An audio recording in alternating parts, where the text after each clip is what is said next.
boa noite.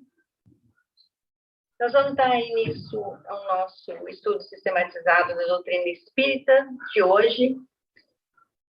No capítulo 20, princípio vital, que será feito pelo João Luiz. Vamos fazer a nossa prece para dar início, então.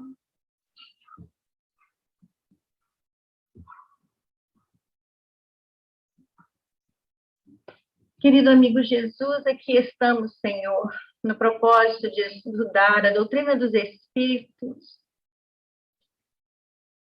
Consolador prometido, que nos chega às mãos, para que possamos ter uma existência mais produtiva, para que possamos compreender as leis divinas e buscar executá-las, Senhor, nos ajustando, buscando a felicidade que havemos de alcançar.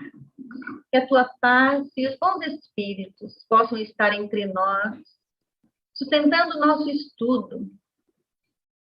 Que o João Luiz possa receber a intuição vinda do alto em sua direção, a ponto de tornar o estudo claro, para que todos nós possamos compreender o seu conteúdo.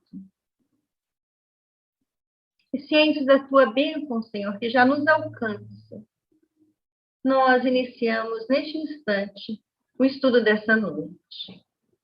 Que assim seja.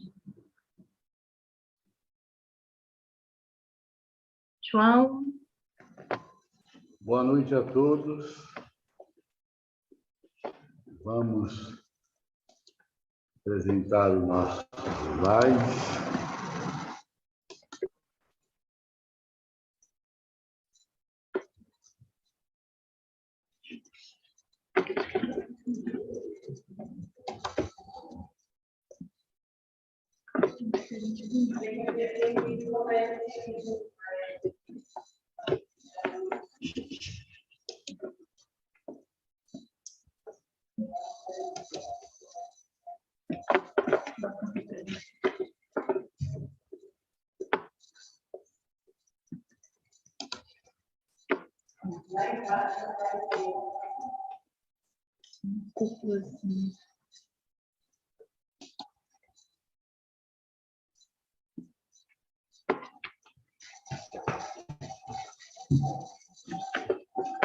Muito bem. Nossa tarefa de hoje é fazer um estudo do tema O Princípio Vital. Já estamos no capítulo 20 do Guia para Estudo da Doutrina Espírita. E o nosso propósito é tornar o estudo de hoje algo que a gente possa entender e não esquecer, porque é um capítulo que se estuda pouco, é um assunto que faz parte do nosso programa e todos nós vamos observar que ele precisa ser bem compreendido. E tem que ter um sentido prático, porque realmente tudo está vinculado. Nós vamos estudar sempre todos os temas da doutrina espírita com o pensamento voltado para a reencarnação, para a imortalidade da alma, colocando muita clareza que nós estamos num processo evolutivo, que usando o livre-arbítrio corretamente, a razão e o livre-arbítrio corretamente, nós estaremos subindo os degraus da evolução. Então, vamos prosseguir com a nossa bibliografia. Lá no capítulo 20 do Guia, nós temos duas referências, o Livro dos Espíritos e o livro A Gênese, estudando os seres orgânicos e inorgânicos, a vida e a morte, inteligência e instinto. no livro A Gênese Princípio Vital, escala dos seres orgânicos, o homem corpóreo, o instinto e a inteligência e o princípio espiritual. Então, primeiramente, vamos estudar e ver a diferença entre os seres orgânicos e inorgânicos, conforme está no Livro dos Espíritos e também na Gênese, porque nós fizemos a junção dos assuntos para facilitar o nosso entendimento. Então, nós vamos verificar que os seres orgânicos são os que têm em si uma fonte de atividade íntima que lhes dá a vida. São os que nascem, crescem, reproduzem-se por si mesmos e morrem. Provido de órgãos especiais para a execução dos diferentes atos da vida, órgãos esses apropriados às necessidades que a conservação própria lhes impõe. Então, nós temos nessa classe os homens, os animais e as plantas. As plantas e os animais são formados dos mesmos princípios constituintes dos minerais. Falamos em sentido exclusivamente material, pois que aqui apenas do corpo se trata, diz Kardec. Eles há na matéria orgânica um princípio especial, inapreensível e que ainda não pode ser definido, o princípio vital, que é ativo no ser vivente. Então, esse princípio se acha extinto no ser morto, logicamente. Ao se formarem os seres orgânicos, eles assimilam o princípio vital, por ser necessário à destinação deles.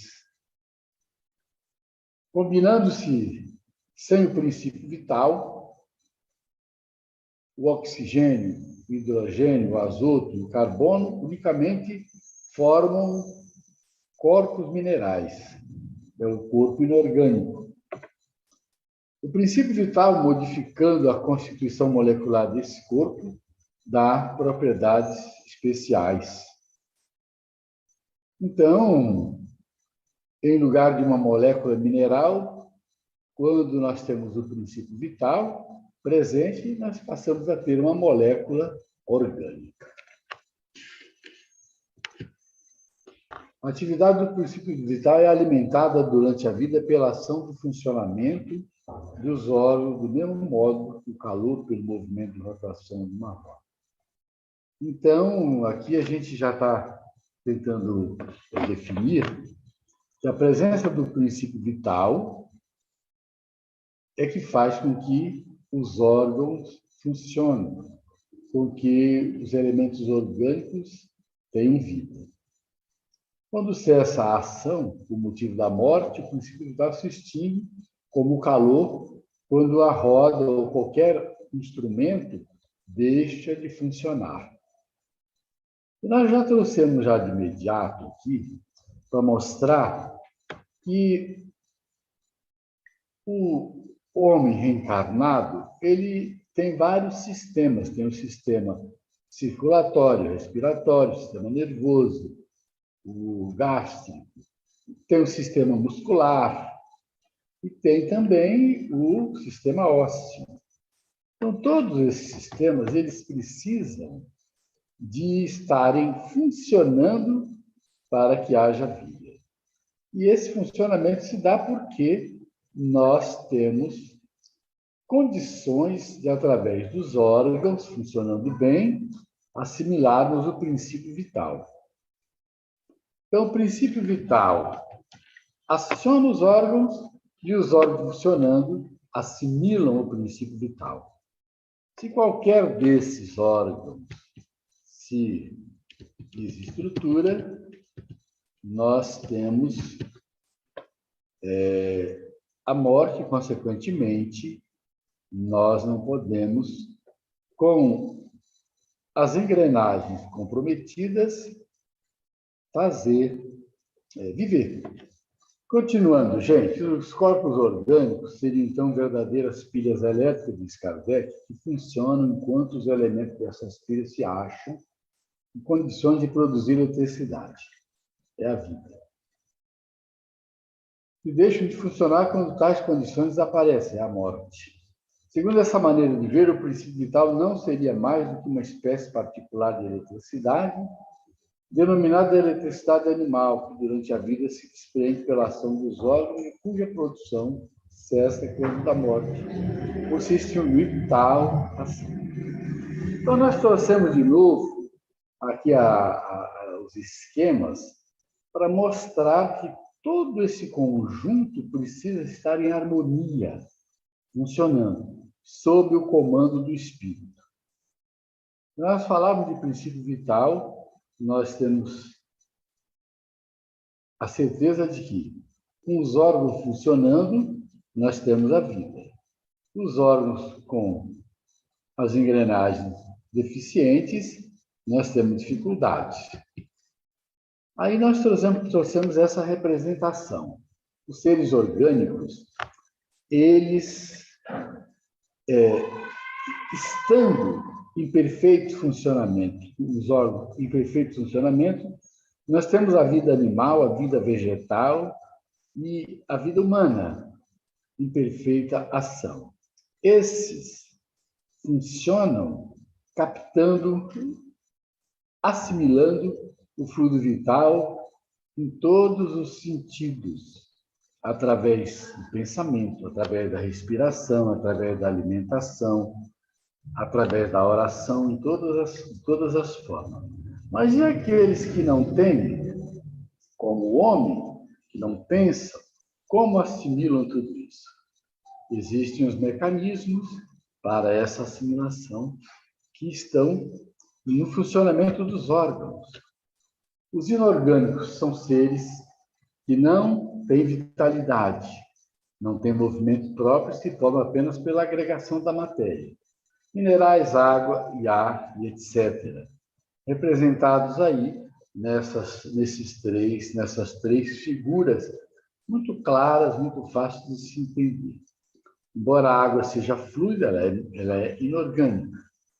O vento, embora tenha nele o princípio vital, ele é inorgânico, como nós vamos ver mais à frente. Agora, qual a força que une os elementos da matéria nos corpos orgânicos? Ela é a mesma dos corpos inorgânicos, porque a lei de atração é uma lei divina e é a mesma para todos. A matéria dos corpos orgânicos e inorgânicos também é a mesma. Nos corpos orgânicos, porém, está animalizada. Essa animalização é devido à sua união com o princípio vital. Então, por aqui nós já chegamos a um ponto. A matéria, nos seres orgânicos, nos animais, ela é animalizada pela união do princípio vital.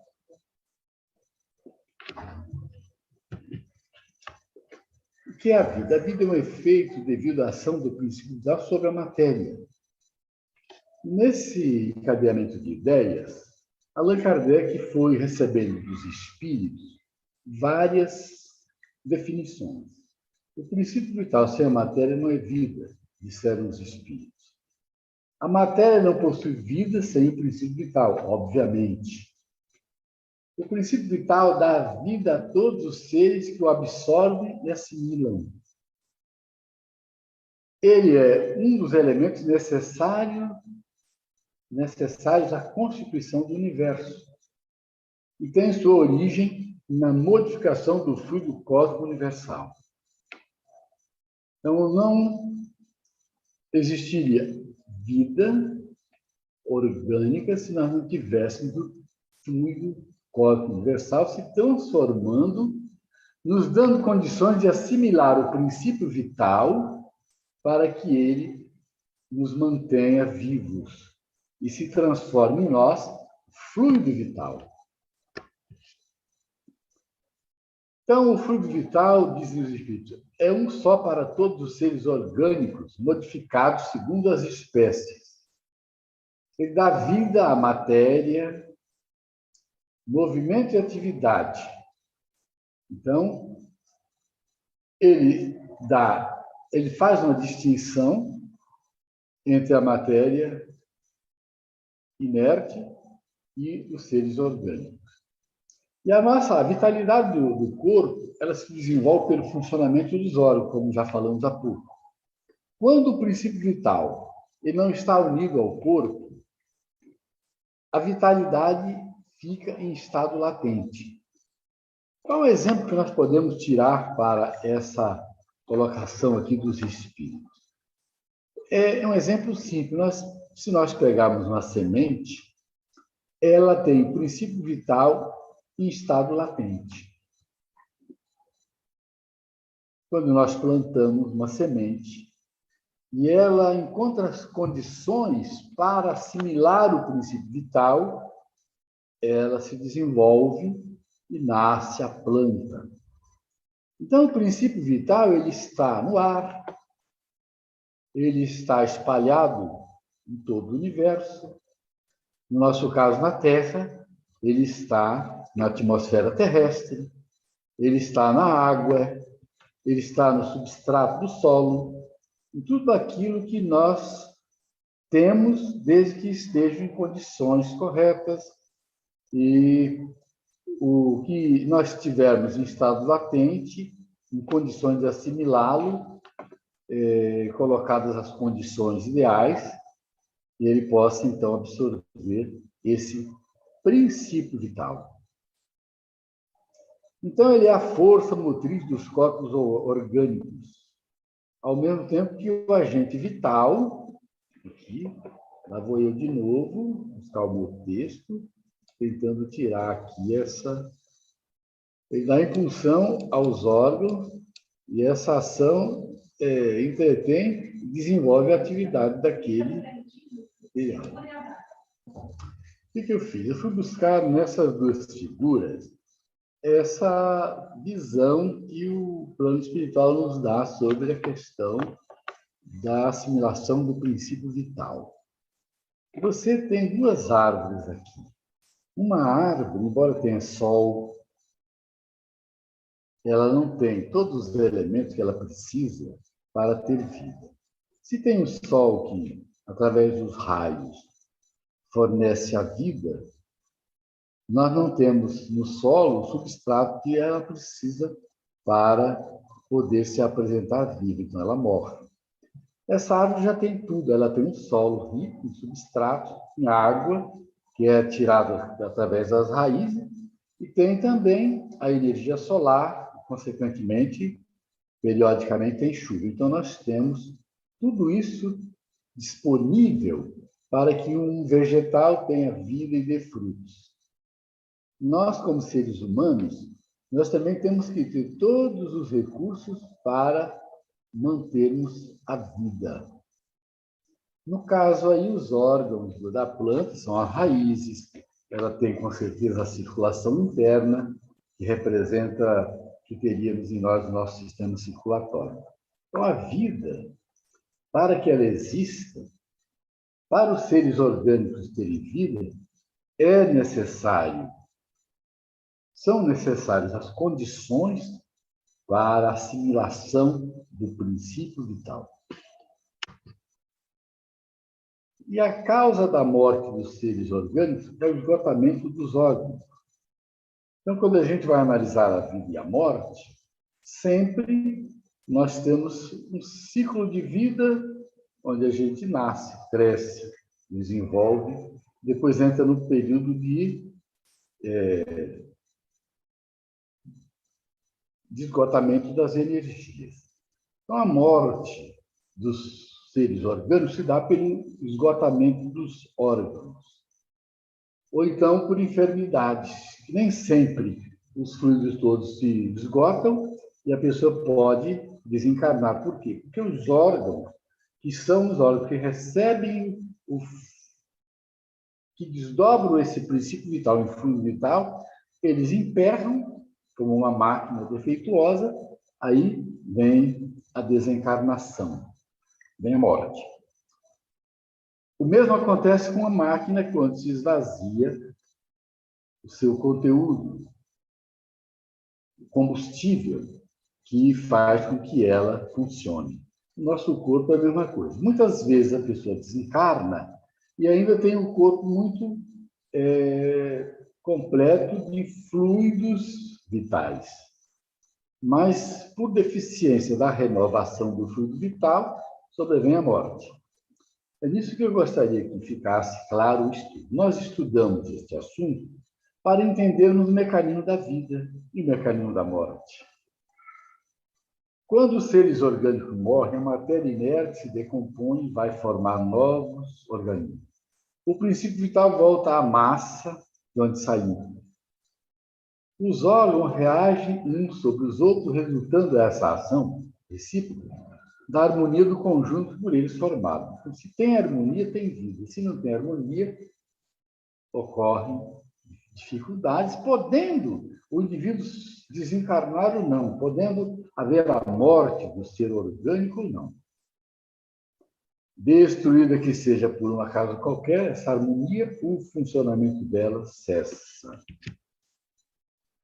Agora, com relação ao fluido vital, que é o resultado da assimilação do princípio vital. A sua quantidade não é absoluta em todos os seres orgânicos, varia segundo as espécies e não é constante, quer em cada indivíduo, quer nos indivíduos de uma espécie. Alguns há que se acham, por assim dizer, saturados desse fluido, enquanto outros o possuem em quantidade apenas suficiente. Sabemos que certas pessoas já reencarnam com certas deficiências, por problemas de provas, de expiações. Então, nem todos nascem com uma quantidade de fluidos muito grande e com capacidade de doação. Vamos ler o texto.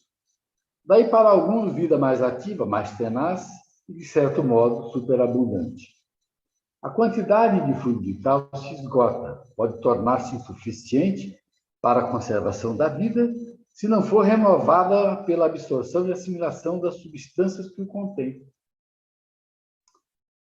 Esse fluido vital se transmite de um indivíduo a outro. Aquele que o tiver em maior porção pode dá-la a um que o tem de menos. E, em certos casos, prolongar a vida prestes a extinguir-se. E eu gostaria de lembrar que, quando nós transmitimos o passe, nós transmitimos energia. O fluido vital que nós temos, acionado pelo nosso pensamento, pelas nossas orações, ele sai em forma de fascículos de luz e vão para o que recebe, necessitado. Nós temos filamentos no perispírito, que são filamentos captadores de energia, segundo André Luiz, no livro, se não me engano, Evolução em Dois Mundos. Então, o que ele está passando é energia. A não ser que o indivíduo seja dotado de uma mediunidade muito específica e possa doar o fluido ectoplasma em maior quantidade. Para isso também tem que existir a possibilidade de captação desse fluido ectoplásmico pelo receptor. Daí a necessidade sempre de ter espíritos intervindo nessas doações de ectoplasma, para que ele não seja desperdiçado. Colocamos essa figura para mostrar o ciclo em que o indivíduo, nascendo, já desde a formação intrauterina, ele já começa a assimilar fluido da mãe. Quando nasce, ele já tem que se suprir do princípio vital pela respiração.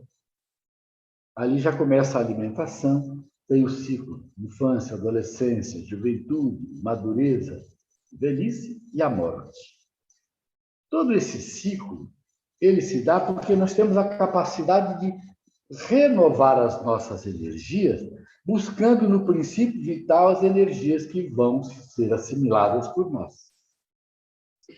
Quando nós chegamos na velhice, a nossa capacidade de assimilação ela vai diminuindo. Por que não se dá ao idoso a possibilidade de ele permanecer numa configuração física permanente? Porque isso é um ciclo, isso é uma lei divina, onde a assimilação onde a máquina, porque o organismo é uma máquina, ele vai tendo o crescente e o decrescente. Então, no período decrescente, a assimilação vai ser menor, menor e menor. É um processo maravilhoso a vida aqui no plano físico. Mostramos esses quadros para mostrar a desencarnação de uma pessoa com vitalidade orgânica, mas desencarnando por enfermidade, e alguém desencarnando por velhice. Então, é possível você, estando em pleno vigor físico, não ter condições de continuar assimilando o princípio vital. E aí é possível você chegar à velhice, assimilando cada vez menos, não conseguindo a juventude que você tinha outrora e desencarnando pelo processo natural. Esse estudo ele nos dá essa visão e nos faz ficarmos atentos a esse processo. Nós trouxemos a questão da lamparina. Uma lamparina sem combustível, ela não pode iluminar nada. Então, a gente pode dizer que é um corpo inerte. E a lamparina com combustível, ela ilumina.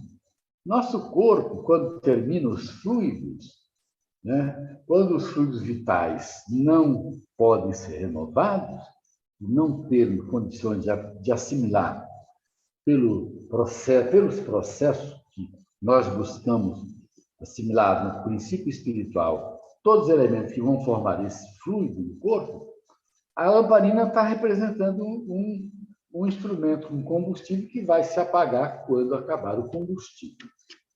Nós temos um cadáver com aparência humana, mas sem vitalidade nenhuma.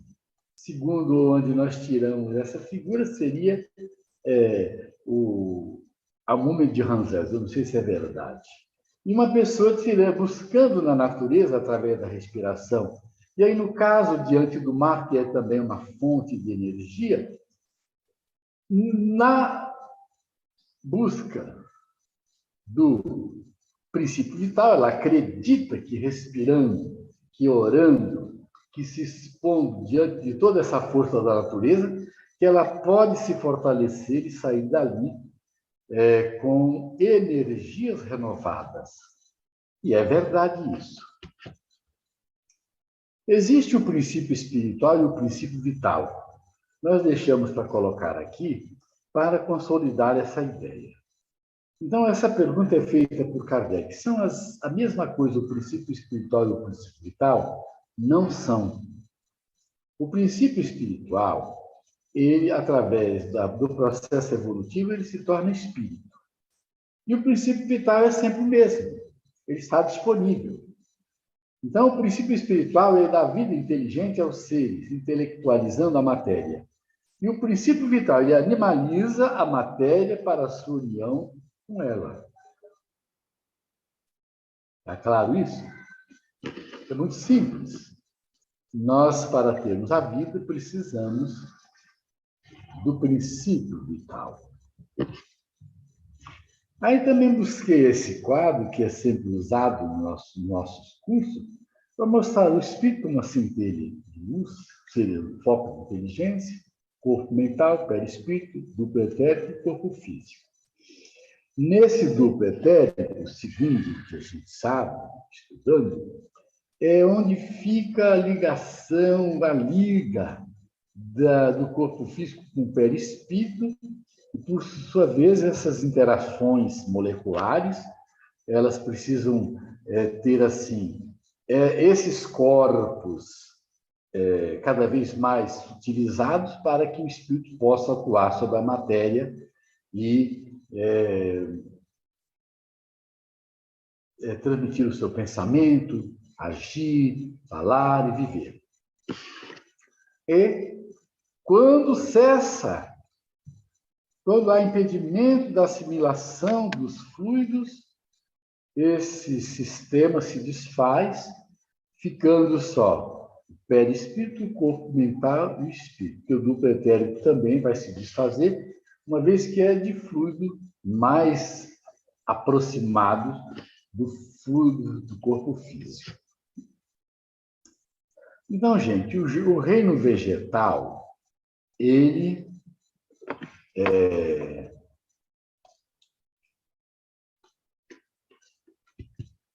o reino vegetal, ele assimila também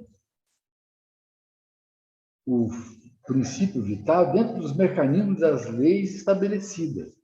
E, mesmo depois de uma soltura de uma folha ou de um fruto, ele permanece com o fluido vital por um período até tornar-se depois um ser inorgânico. O ser animal, a mesma coisa. Ele tem o seu ciclo, ele envelhece e morre. Então, ambos, tanto no vegetal quanto no animal, há um mecanismo de assimilação desse princípio pelas leis divinas. O vegetal tem as leis. Quando o vegetal está numa região onde bate pouco sol, você percebe que ele cresce buscando o sol, ele entorta, faz curva, vai buscar o sol. O que mostra isso? Que nos raios solares nós temos o princípio vital.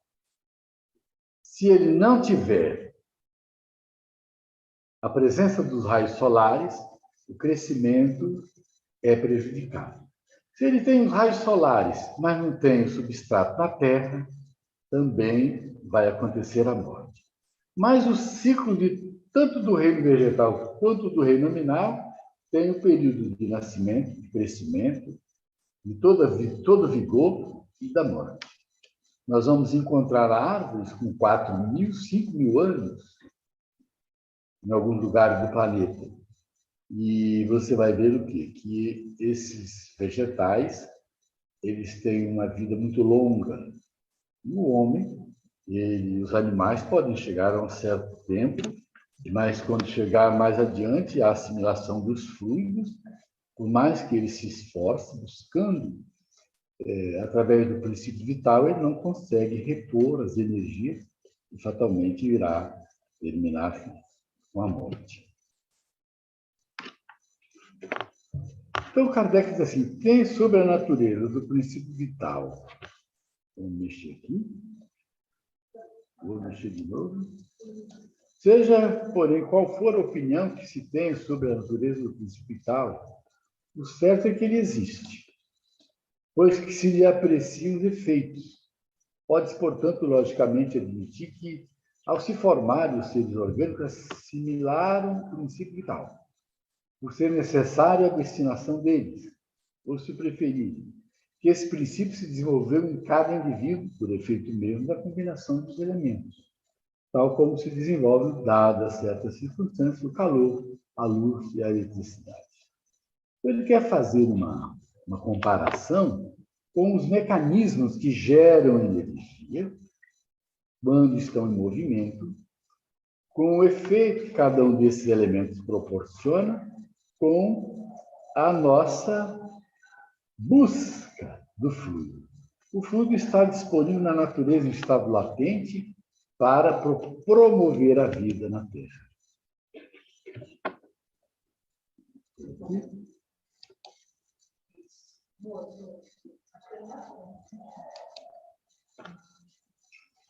Combinando sem o princípio vital, o oxigênio, hidrogênio, azoto e o carbono unicamente teriam formado um mineral ou um corpo inorgânico. O princípio vital modificado, a constituição molecular desse corpo dá-lhe propriedades especiais. Em lugar de uma molécula mineral, tem-se uma molécula de matéria orgânica. Então, são apenas complementações do assunto que a gente vem mostrando. Ele diz, a atividade do princípio vital é alimentada durante a vida pela ação do funcionamento dos órgãos, do mesmo modo que o calor pelo movimento da rotação de uma roda. Cessada aquela ação por motivo da morte, o princípio vital se extingue como o calor quando a roda deixa de agir. Então, se os órgãos, recebendo a energia que você absorve pela atividade do princípio vital, eles não derem um retorno, se não houver essa máquina orgânica funcionando para assimilação do fluido, nós não temos reposição. Do mesmo modo que uma máquina, ela recebe a impulsão, ela mesmo promove o funcionamento à medida que existem os elementos que fazem com que ela funcione. Quando se esgotam os recursos, a máquina para. E estudando a escala dos seres orgânicos, nós vemos que no reino vegetal e no reino animal, nenhuma delimitação há nitidamente marcada nesses dois reinos. Nos confins dos dois reinos estão os zoófitos, ou animais plantas, cujo nome indica que eles participam de um e outro, servem de traço de união. São as plantas chamadas, animais plantas chamadas filocinidades, que estão no mar. Mostrando aqui que os seres orgânicos, eles não surgem prontos. Os seres orgânicos começaram na água, nós temos mares, todo esse encadeamento da vida, dos zoófitos e outros que estão nessa sequência, e que nós podemos citar aqui algumas coisas mínimas para não dar aula de biologia, como também não pretendemos dar aula de anatomia nem de fisiologia, mas nós vamos ver que nessa escala toda, todos os seres animais, eles vivem, eles têm vida própria e eles, pelos mecanismos que eles têm funcionando, eles assimilam o princípio vital. Seja nas mais ínfimas formas do reino, ou não. Inclusive nesses animais que são transição, nesses seres vegetais que são transição para os animais. Como os animais, as plantas nascem, vivem, crescem, nutrem-se, respiram, reproduzem e se morrem. Como aqueles precisam elas de luz, de calor, de água, estiolam-se e morrem desde que lhes faltem esses elementos. Tanto é que a absorção de um ar viciado de substâncias deletérias as envenena. Oferecem como caráter distintivo mais acentuado, conservam-se presos ao solo, tiram dele a nutrição sem se deslocarem. Elas, as plantas, elas são fixas, elas não buscam os alimentos. Um degrau acima, o animal é livre e procura o alimento. Seguem-se na ordem do desenvolvimento dos órgãos, na atividade vital do instinto, os eumintos, os velhos intestinais. Esse assunto foi estudado nos capítulos anteriores, e nós aqui estamos apenas repassando para mostrar que todos os seres orgânicos, eles vivem buscando no princípio espiritual as energias que precisam. Os moluscos, animais carnudos sem ossos, alguns deles nus, como as lesmas, os polvos, outros providos de conchas, como o caracol, a ostra, os crustáceos, cuja pele é revestida de uma crosta dura, como o caranguejo, a lagosta, os insetos, aos quais a vida assume prodigiosa atividade, se manifesta um instinto engenhoso, como a formiga, a abelha, a aranha. Alguns se metamorfoseiam, como a lagarta, que se transforma em elegante borboleta. Vem depois a ordem dos vertebrados, animais de esqueleto ósseo, ordem que abrange os peixes, os répteis, os pássaros. Segue por fim os mamíferos, cuja organização é mais completa. Então, diz lá Kardec, se considerarem apenas os dois pontos extremos da cadeia, nenhuma analogia aparente haverá. Se passar de um anel a outro sem solução de continuidade, chega-se sem transição brusca da planta aos animais vertebrados. Compreende-se, então, a possibilidade de que os animais de organização complexa não sejam mais do que uma transformação, ou, se quiserem, um desenvolvimento gradual, a princípio insensível, da espécie imediatamente inferior, e assim sucessivamente até primitivo ser elementar. As espécies superiores seriam produto das transformações sucessivas desses mesmos seres, realizadas à proporção que as condições atmosféricas se lhes forem tornando propícias. Adquirindo cada espécie a faculdade de reproduzir-se, os cruzamentos acarretaram inúmeras variedades. Do ponto de vista corpóreo puramente anatômico, o homem pertence à classe dos mamíferos, dos quais unicamente difere por alguns matizes na forma exterior. Na classe dos mamíferos, o homem pertence à ordem dos dínomos. Logo abaixo dele vem os quadrúmedos, animais de 4 mãos, os macacos, alguns dos quais como o orangotango, o chimpanzé.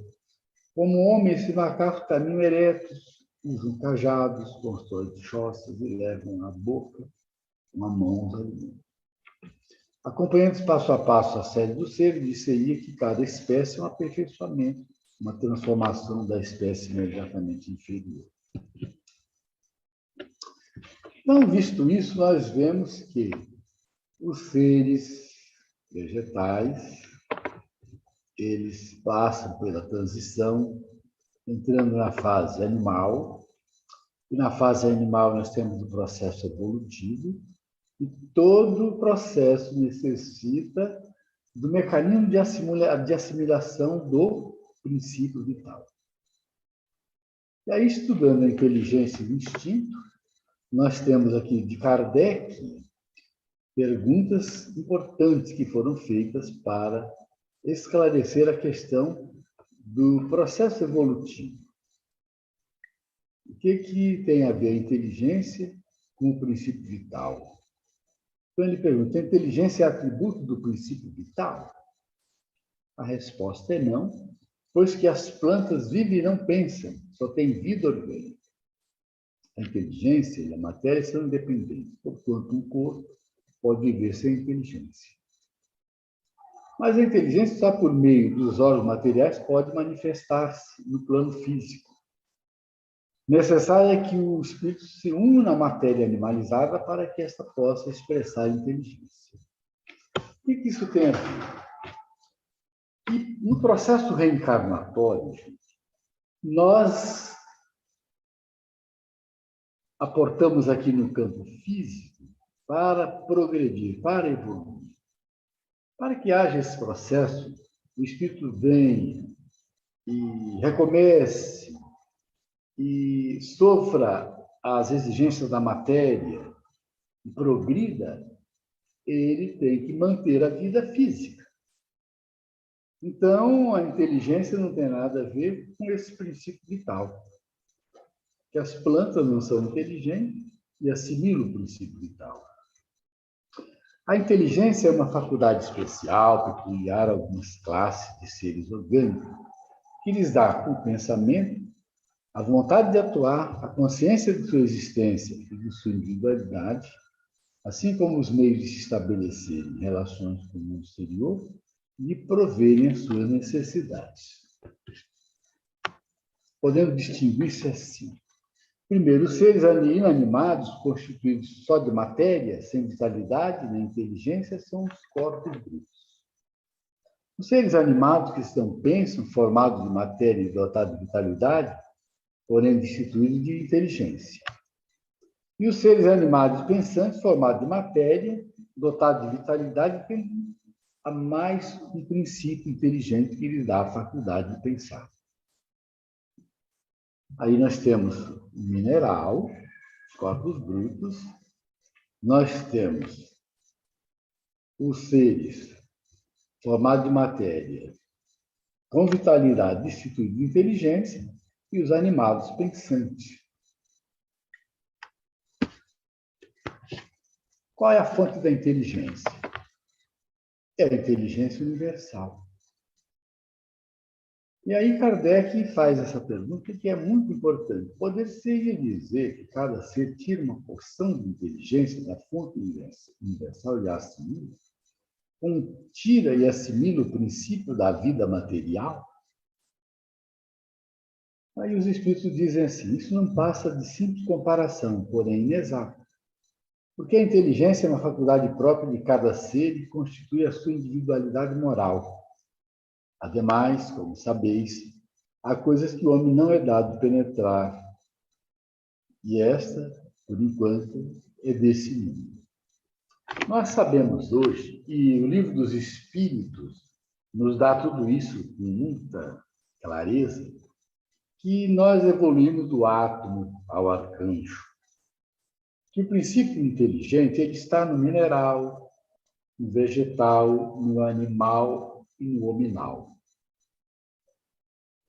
Então, a nossa inteligência, a nossa capacidade de pensar, de discernir, tudo isso nós adquirimos em todo esse processo evolutivo. Por isso que no reino animal, o princípio espiritual precisa reencarnar infinitamente, até completar uma gama de experiências e promover na epífise que surge nos lacertídeos um desenvolvimento suficiente para que tudo ali, no campo da energia do espírito, se forme até chegar à condição de espírito. Todos os animais, a partir dos lacertídeos, possuem a epífise. E neles, essa epífise ela pisca de acordo com as experiências que o princípio espiritual já teve nas múltiplas reencarnações, que são infinitas, nós não sabemos avaliar e os espíritos não nos dão, não nos fornecem ideia. Existe um instinto que independe da inteligência ou precisa da inteligência? Vejamos. O instinto independe da inteligência? Precisamente não, porque o instinto é uma espécie de inteligência. É uma inteligência sem raciocínio. Por ele é que todos os seres provêm suas necessidades. Pode estabelecer-se uma linha de separação entre o instinto e a inteligência, isto é, precisar onde uma acaba e começa a outra? Não, porque muitas vezes se confundem. Mas muito bem se podem distinguir os atos que decorrem do instinto dos que são da inteligência. É acertado dizer que as faculdades instintivas diminuem à medida... Lá vou eu. Escutem aí, pessoal.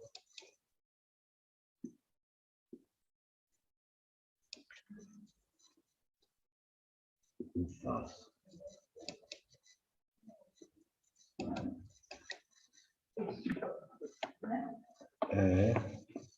Só um minuto.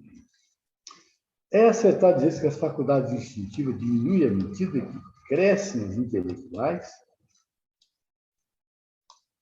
Não, o instinto existe sempre, mas o homem despreza. O instinto também pode conduzir ao bem. Ele quase sempre nos guia, e algumas vezes com mais segurança do que a razão. Nunca se transvia. Porque nem sempre é guia infalível a razão. Seria infalível se não fosse falseado pela má educação, pelo orgulho, pelo egoísmo. O instinto não raciocina, a razão permite a escolha e dá ao homem o livre-arbítrio. O instinto é uma inteligência rudimentar que difere da inteligência propriamente dita, e que suas manifestações são quase sempre espontâneas, ao passo que as da inteligência resultam de uma combinação e de um ato deliberado. O instinto varia em suas manifestações conforme as espécies e suas necessidades. Nos seres que têm a consciência e a percepção das coisas exteriores, ele se alia à inteligência, isto é, à vontade e à liberdade. Muito bem. Estudar este texto é uma complementação do capítulo, porque nós sabemos muito bem, já que, para que nós possamos aqui ter a saúde plena, estarmos reencarnados, aproveitando a reencarnação, trabalhando no bem e chegando à possibilidade de sermos completistas numa reencarnação, nós precisamos cuidar do corpo. Cuidar do corpo, conhecendo esses mecanismos todos de assimilação do princípio vital para a manutenção dos nossos órgãos, é muito importante. Mas lembrando que, como seres inteligentes que somos, sabendo que através do pensamento positivo, que através da utilização da inteligência no bem, buscando a harmonia, através do belo, do bom, a vida, nós podemos manter o corpo saudável. Nós podemos ter saúde espiritual e saúde física. E quando a razão funciona perfeitamente, nós fazemos tudo isso e conseguimos seguir na vida, tendo condições de realizar tudo aquilo que nós programamos aqui, ou pelo menos uma boa parte daquilo que está na nossa programação espiritual. Me ajudem a buscar a chance.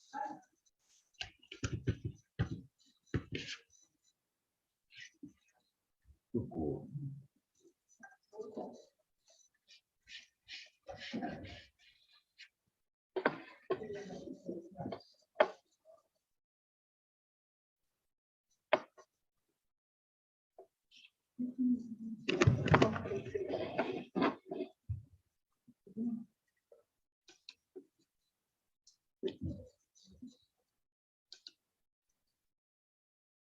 Mais uma. Mais uma. Mais fácil. Muito bem. Então, está bem, gente. Nós aqui já terminamos o nosso capítulo, fazendo, nesse final, esta abordagem, esta colocação, de que, sendo seres pensantes, inteligentes, sendo seres inteligentes da criação, nem sempre nós utilizamos a inteligência com sabedoria para buscarmos, através de todo esse conhecimento que temos, essa vida saudável, espiritualmente falando e fisicamente falando. Então, através do princípio vital e através dos diversos mecanismos que nós sabemos que podemos assimilar as energias para viver bem, nós podemos ter uma reencarnação bem aproveitada e, não digo sermos completistas nas nossas reencarnações como estamos aqui agora, mas podemos realizar uma boa parte daquilo que está na nossa programação espiritual, colaborando com o progresso do nosso planeta. A aula seguinte é Origem e Natureza dos Espíritos, e eu espero que nós possamos continuar aprendendo bastante com esses capítulos do nosso Guia para o Estudo da Doutrina Espírita. Vamos voltar?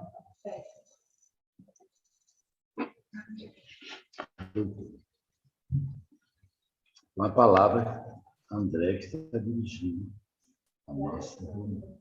Então, bom, nós agradecemos a sua dedicação, a sua apresentação, o seu trabalho, que foi muito bem feito. Obrigada. E nós podemos abrir agora, então, gente, para as perguntas, primeiras que estão no chat colocadas, em seguida, se alguém quiser fazer oralmente, tá? Então, Alê, pode comandar aí, por favor. Então, boa noite a todos. A gente tem duas perguntas aqui no chat. A primeira pergunta é da Ana Paula Santos. Ela pergunta se o princípio vital é o mesmo que fluido vital. Não. Fluido vital é o elemento que está compondo os nossos organismos, ou compondo os organismos dos animais inferiores ou os vegetais. E ele é renovável a cada dia. Então, eu faço só assim uma colocação. Para de respirar 5 minutos. O que acontece? Você desencarna. Embora você esteja com o corpo totalmente carregado de fluido vital. Então, vamos falar. O princípio espiritual é o espírito? Não é. Então, o princípio vital não é fluido vital. Essa era uma preocupação nossa, deixar isso claro. Sabia que essa pergunta viria. Se você respira, se você bebe água, se você se alimenta, se você faz orações, você recebe paz, se você mantém seu pensamento otimista, você vive bem, você busca na natureza as energias da natureza, você está em contato constante com o princípio vital. Quando você respira, você leva o ar para o pulmão. O pulmão é um órgão que, recebendo oxigênio, esse oxigênio vai para o nosso organismo e vai alimentar as células. Quando você bebe água, a água, nela tem um princípio vital.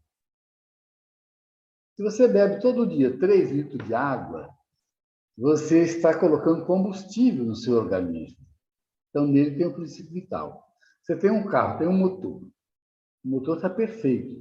Se não colocar combustível, ele não funciona. Então, no combustível tem um princípio que vai fazer o motor funcionar. Mas tem que ter outros mecanismos para fazer funcionar. Quando acaba o combustível, ele morre. O fluido que eu tenho no meu corpo é a energia que eu vou assimilando à medida que eu uso o princípio vital, tiro dele. Tanto é que eu preciso do ar, eu preciso da água, eu preciso de vários tipos de alimentação. E quando eu sei que funciona, eu oro e mantenho a minha vida muito melhor. Eu ia citar o caso do nosso lar, quando houve o movimento lá de rebeldia, que os espíritos queriam alimentos mais grosseiros, mais semelhantes com o alimento da terra, o governador chamou técnicos de outras esferas para ensinar os espíritos a respirar, tirar fluido através da respiração lá e através da oração. Há uns 20 ou 30 anos atrás, passou aqui pelo Brasil um indiano que tinha, à época, 70 anos. E ele tinha, com 70 anos, o corpo com a vitalidade de uma pessoa de 35. A pele dele causou inveja de muitas mulheres que cuidam muito da pele. E ele dizia que não comia. Ele não se alimentava com alimentos sólidos. Ele bebia água e respirava. Ele deu vários cursos ensinando as pessoas a tirarem da água, do ar e das orações, do princípio vital, as energias que podiam alimentar. E ele garantia que não comia. Entendeu? Então, tudo isso que nós usamos forma o fluido que está aqui. Tanto é que existe um médico que doa o ectoplasma, que é visível, a substância. Quando ele vai para alguém, ele leva o princípio da vida, quando esse alguém assimila, melhora a vida. O passe, eu dei um exemplo, no passe eu passo energia. Eu passo forma de energia que tem cores, inclusive. Não é difícil entender.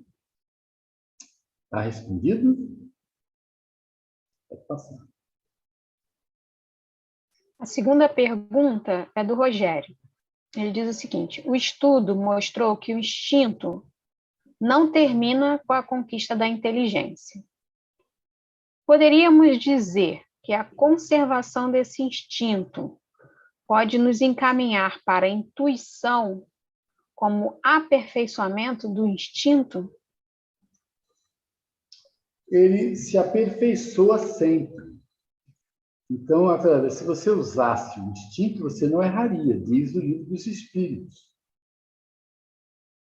Esse capítulo encaixado aqui no estudo do princípio vital, ele foi colocado pela organizadora do nosso guia, mas é um assunto muito importante. Então, você, quando está na fase animal, você tem um instinto. Quando você começa na transição, a inteligência fragmentária, aí eu lembro da epífise, que nos animais ela já está ali funcionando. Não há o pensamento contínuo. Eles já agem usando a inteligência fragmentária, mas prevalecendo o instinto. Quando chega a fase hominal, o instinto é muito forte ainda.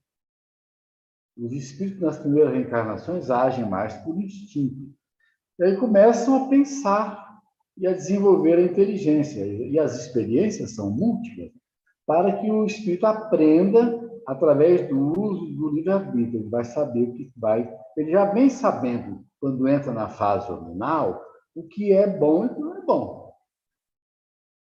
No livro do Gabriel Delany, sobre animismo, ele conta a história de alguns animais que usam a inteligência, mas é uma inteligência fragmentada.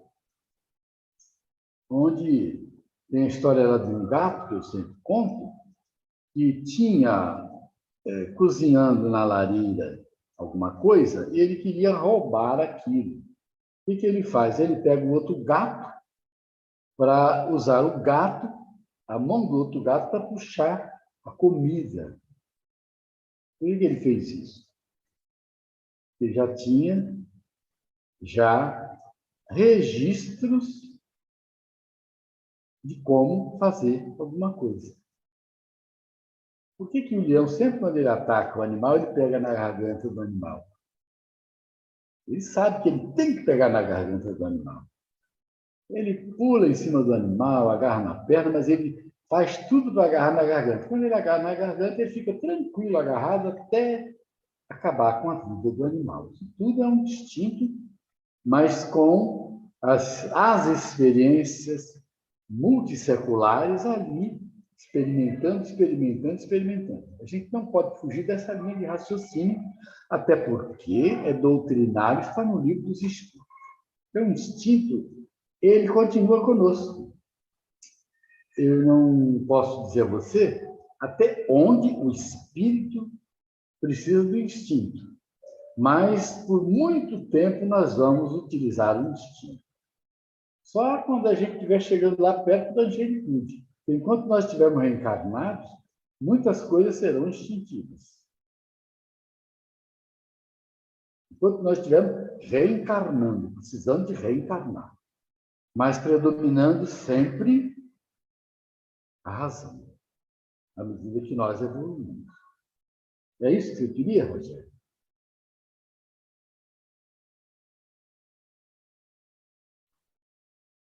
Desculpe, isso mesmo, estava respondendo aqui. Sim, valeu, João, obrigado.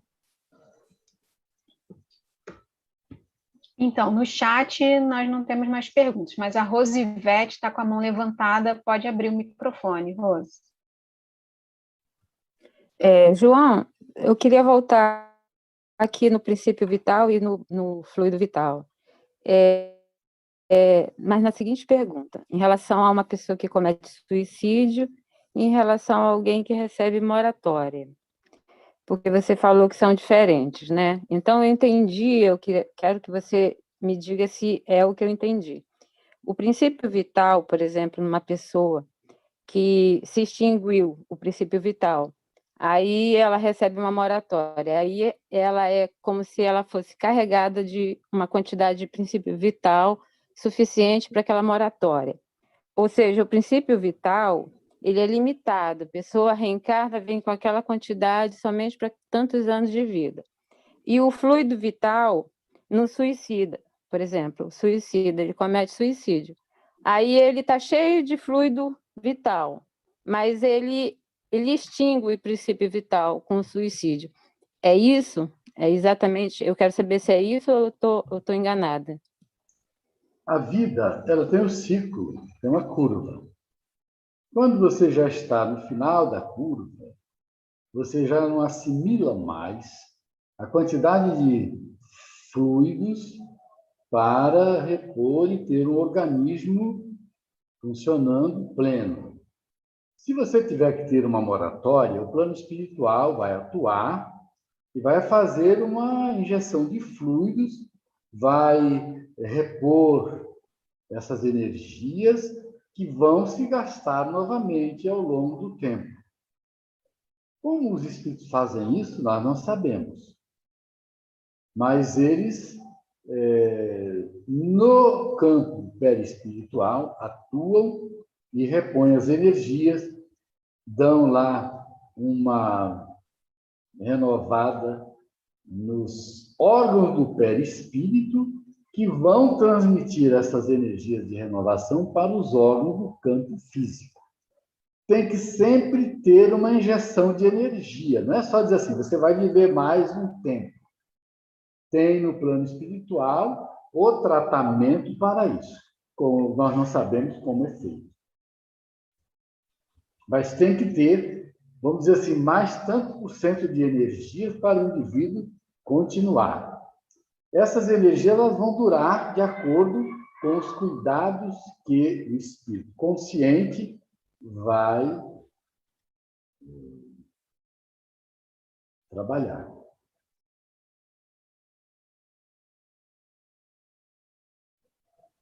Mas é necessário uma aplicação, uma ação dos espíritos no perispírito, daquele que recebe a moratória.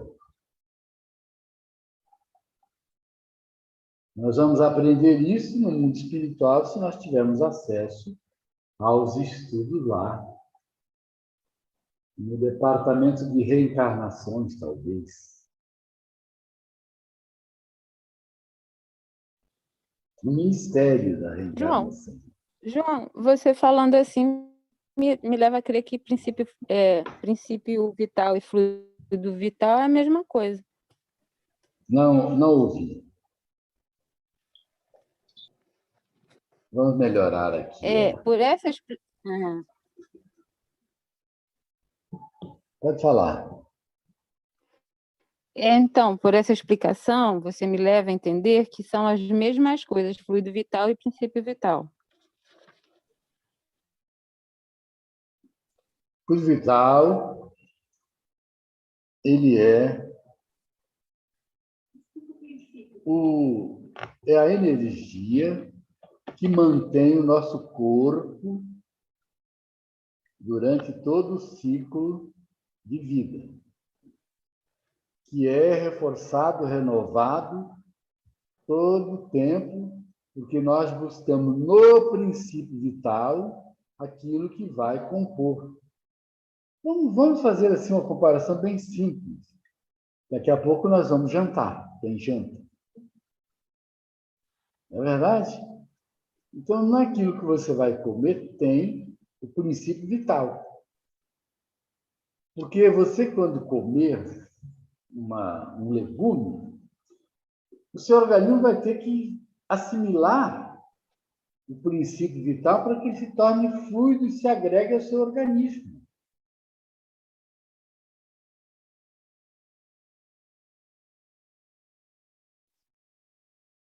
Então, quando ele se agrega ao meu organismo, pela assimilação, ele vai ser o meu fluido. Tem meu fluido aqui. e vou gastando, vou repondo, vou buscando nas fontes onde tem o princípio da vida. Não adianta dizer que fluido vital é o princípio vital. O fluido vital ele nos mantém vivo, porque nós buscamos onde ele está como princípio. O meu corpo precisa do oxigênio do ar, da água, dos alimentos, das vitaminas. E quem não tem o organismo com um bom funcionamento não tem uma boa assimilação. Se não só comer já me transformaria num ser forte, cheio de vigor. Mas todo o mecanismo tem que funcionar. Os órgãos funcionam porque eles estão perfeitos com os fluidos que fazem com que o espírito atuando, dando a dinâmica do funcionamento dele, faz com que funcione como uma máquina.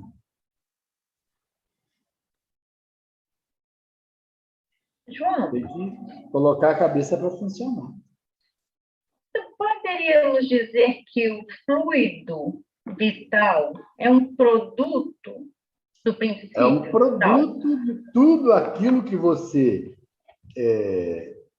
absorve na busca da energia, que tem disponível em forma de princípio, e não já de energia dessa forma que ela vai compor. Tanto é que os organismos, embora sejam todos da mesma matéria orgânica, eles não têm a mesma vitalidade, não funcionam igual. Então, é um produto.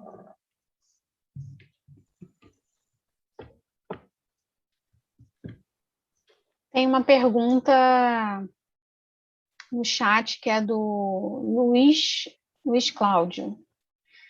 Ele pergunta o seguinte: o método de aplicação de fluidos, conforme o senhor mostrou no estudo, foi o mesmo que Jesus usou para reanimar Lázaro? O método é o mesmo. Transfusão de fluidos. É o mesmo. Ele ensinou como se dá passe, como você reanima uma pessoa enferma. Não morta, enferma. Lázaro não estava morto.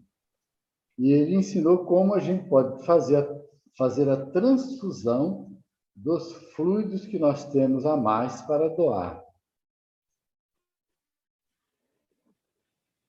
Cada um tem uma cota de fluido, é mais doador do que o outro, conhece melhor a técnica de doação, aí entra o conhecimento. Quando você sabe que pode, você tem a força do pensamento, aliada à oração, você doa esse fluido. E ele sai como um fascículo de luz de várias cores para a pessoa. E a pessoa recebe se quiser. Ela pode ser refratária.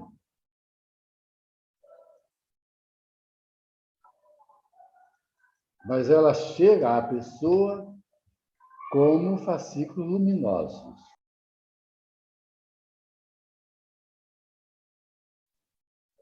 Ok, até o momento nós não temos perguntas no chat. Se alguém quiser abrir o microfone para fazer perguntas, ainda temos tempo. João, eu queria fazer uma pergunta, já que o pessoal não quer fazer. A gente pode dizer que o instinto seria a nossa inteligência primitiva, a primária, né, que aparece nos seres? Dizem que é uma forma de inteligência, mas não é inteligência. Inteligência é um atributo do espírito. Quando você chega a espírito, é que você pode dizer, é um ser inteligente, que pensa, tem um pensamento contínuo. Mas para você vir a ter o pensamento contínuo, tem que começar de algum ponto. e é através do instinto de conservação. E o ser vai acumulando experiências, mais experiências. Ok. Agora, ele está em nós ainda com uma dose muito grande. Se nós, dizem os Espíritos, se nós atuarmos por instinto, dificilmente nós erraremos. Muitas vezes usamos a razão e erramos. Quando chegarmos a um nível de inteligência muito maior, evidentemente que nossa capacidade de discernimento será tão grande que nós não vamos ficar contando com instinto. Ele vai ser menor, mas ele vai continuar conosco até nós terminarmos as nossas necessárias reencarnações até chegarmos à angelitude.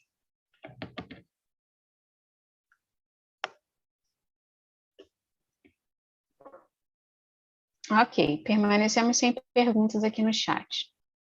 Muito bem. Obrigado pela atenção. Espero que não tenham ficado muitas dúvidas. É um assunto que é bom ler.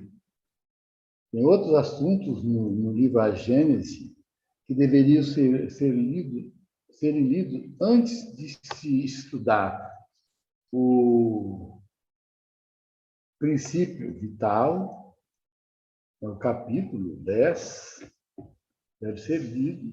Já foi estudado, a Nilska falou sobre isso muito bem, sobre evolução, ainda nós teremos mais estudos.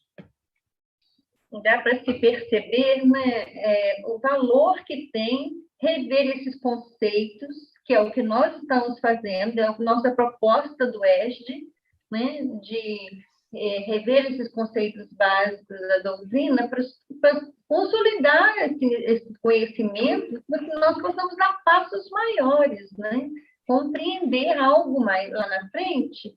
Nós precisávamos mesmo rever esses conceitos básicos. Então, está aí, né, estampado à nossa frente o valor do ESD para nós que nos interessamos pela doutrina dos Espíritos.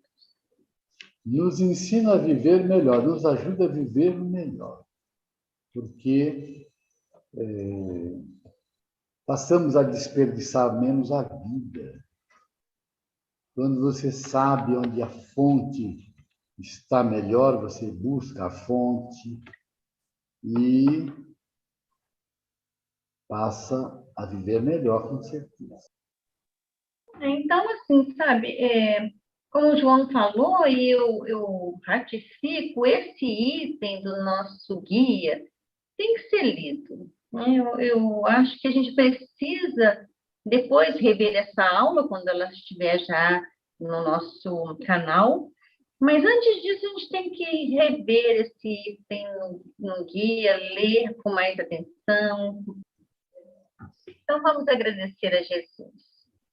Querido amigo Jesus, nós estamos encerrando o estudo dessa noite com muita gratidão pela oportunidade de estudarmos a doutrina dos Espíritos, iniciando dos princípios básicos, para que possamos alcançar, pouco a pouco, um entendimento mais dilatado.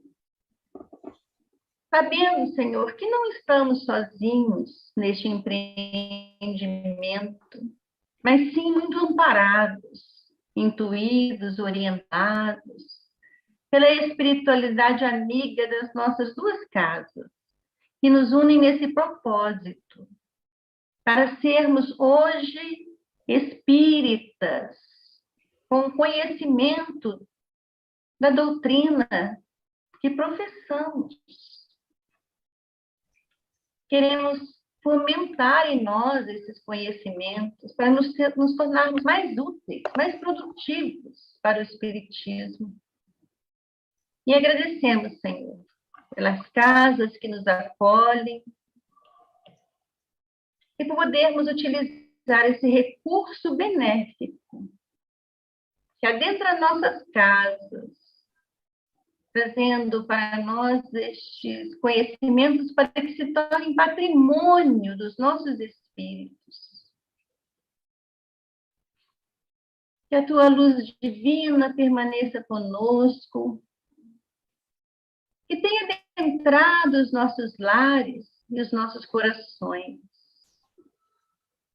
e que a tua paz nos envolva em todos os instantes da nossa vida, nos impulsionando, Senhor, para sermos indivíduos melhores, seguindo a sua doutrina de luz. Que assim possa ser.